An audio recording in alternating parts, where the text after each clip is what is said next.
আমাদের তো সরকারি খাতায় আসলে এই দোকানগুলোর ভাড়া 26 টাকা পার স্কোয়ার ফিট, প্রায় 217 টাকা 220 টাকার মতো স্কোয়ার ফিটে ওনারা ভাড়া দেন। তো এক্সট্রা ভাড়াটা কোথায় যায়, কাকে দিচ্ছে, এটা আমাদেরকে বের করতে হবে এবং এগুলোর সাথে আমাদের মন্ত্রণালয় থেকে বা এনএসসি থেকে, যেহেতু এনএসসি থেকে কেউ জড়িত কিনা সেটাও আমরা খতিয়ে দেখব।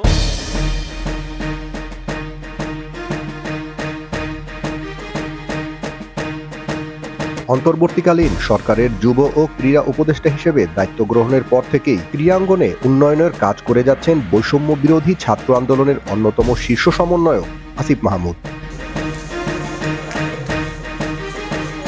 কাজ করে যাচ্ছেন ক্রীড়া মন্ত্রণালয়কে দুর্নীতিমুক্ত করতে, আর সেই কাজ করতে গিয়েই বিভিন্ন ফেডারেশন ও মাঠগুলো পর্যবেক্ষণ করতে হচ্ছে তাকে, যা পর্যবেক্ষণ করতে গিয়ে দুর্নীতি ও লোটপাট চোখে পড়ে তার কাছে।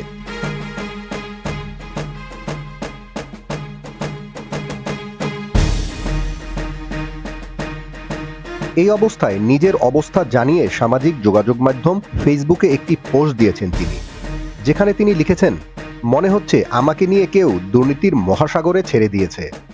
বৃহস্পতিবার বঙ্গবন্ধু জাতীয় স্টেডিয়াম মার্কেটের দোকান বরাদ্দের বিষয়গুলো দেখতে যান উপদেষ্টা, যা দেখতে গিয়ে রীতিমতো হতাশা প্রকাশ করেছেন তিনি। বাস্তবে না আসলে তো অনেক ইনফরমেশন গ্যাপ হয় এবং আপনারা তো জানেনই। তো দেখার চেষ্টা করলাম যে আমাদের তো সরকারি খাতায় আসলে এই দোকানগুলোর ভাড়া 26 টাকা পার স্কোয়ার ফিট। তো প্রাইমারিলি আমি যতটুকু ইনফরমেশন পেলাম, আমি আরও এগ্রিমেন্টগুলো দিতে বলছি ওনাদেরকে। সে অনুযায়ী প্রায় 217 টাকা 220 টাকার মতো স্কোয়ার ফিটে ওনারা ভাড়া দেন। তো এক্সট্রা ভাড়াটা কোথায় যায়, কাকে দিচ্ছে, এটা আমাদেরকে বের করতে হবে এবং এগুলোর সাথে আমাদের মন্ত্রণালয় থেকে বা এনএসসি থেকে, যেহেতু এনএসসি থেকে কেউ জড়িত কিনা সেটাও আমরা খতিয়ে দেখব। টোটাল সার্ভে করব। এখানে 1000-এর উপরে দোকান আছে। এটা ছাড়াও আরও অন্যান্য স্টেডিয়ামগুলোতে আমাদের দোকান আছে। তো সেগুলো কোন অবস্থায় আছে সেটা আমরা একটা সার্ভে করব। তো এই স্ট্যান্ডার্ডে না থাকার কারণে হচ্ছে ওনারা সাবকন্ট্রাক্টে অন্য কাউকে ভাড়া দিয়ে এই সরকারি একটা ব্যবহার করছেন, যেখানে আমাদের দেখা যায় ফেডারেশনগুলো, অনেকগুলো ফেডারেশন অচল আছে বাজেটের অভাবে। তো সেই জায়গায় আমরা সবগুলো স্টেডিয়ামেই, যত জায়গায় আমাদের এরকম আছে ফ্যাসিলিটিস, তো সেখানে আমরা একটা সার্ভে করব। সার্ভের মাধ্যমে বর্তমানে কী অবস্থায় আছে, মার্কেট স্ট্যান্ডার্ডটা কি, ওই অনুযায়ী নির্ধারণ করে আবার নতুন করে হচ্ছে সেগুলোকে পুনরায় ভাড়া দেবো। এটা হচ্ছে আমাদের একটা প্রাইমারি আইডিয়া। এটাকে আমরা আরও কীভাবে বাস্তবায়ন করা যায় খুব দ্রুত সময়ের মধ্যে, সে ব্যাপারে উদ্যোগ নিব।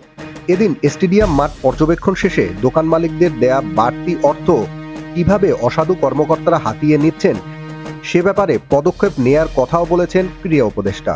এই অর্থটা, এটা একটা প্রপার ব্যবস্থার মাধ্যমে এই অর্থটা যখন আমাদের এনএসসিতে যাবে, তো সেটাকে আমরা ক্রীড়ার উন্নতির জন্য, সার্বিক উন্নতির জন্য কিভাবে ব্যবহার করা যায় সেটার দিকে আমাদের নজর থাকবে। একই সঙ্গে দোকান বরাদ্দের প্রতি বর্গফুট 20 থেকে 22 টাকা হারে ভাড়ার চুক্তি বদলের কথাও জানিয়েছেন তিনি। Team sports news desk.